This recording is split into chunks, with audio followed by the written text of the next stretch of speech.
One thing I have to watch out for when trying to diet is the infamous candy dish. The kind you find on the counter of the secretary. When I say candy dish, I'm talking about any temptation hanging around at home or at work with super easy access. If we're talking about candy or chips and candy, grabbing a handful of chips or candy isn't a meal, so you don't feel like you're eating a lot, but you end up grazing for 7 hours. You don't even know the candy is going in the hole. You pass by, you walk and talk, but it isn't really dieting. I wanted to take this time to talk about containment versus discipline.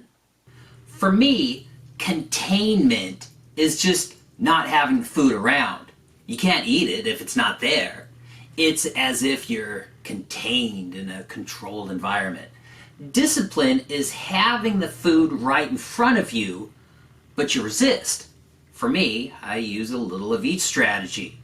Now, if I'm at the store and I pick up a bag of chips, I kind of know that they will be eaten.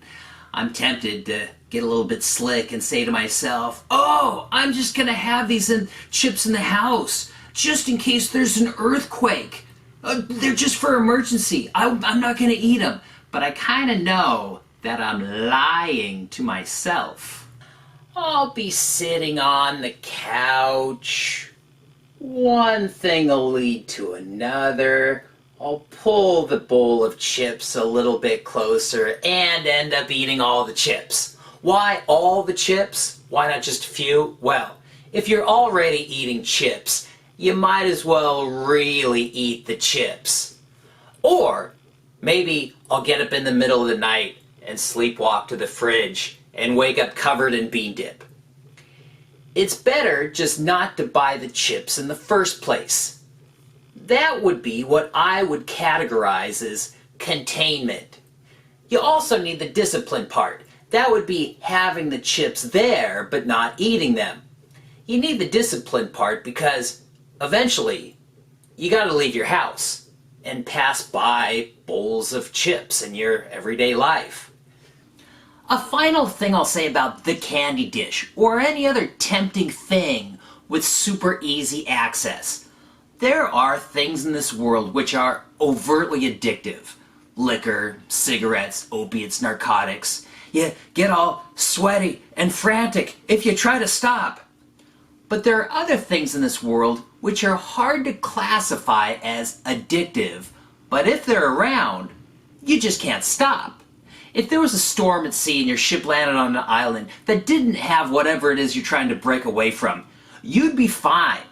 You wouldn't be staggering around on the beach, scraping at invisible bugs on your arm.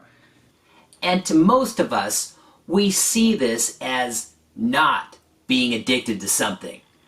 Within my story, this is an example of containment.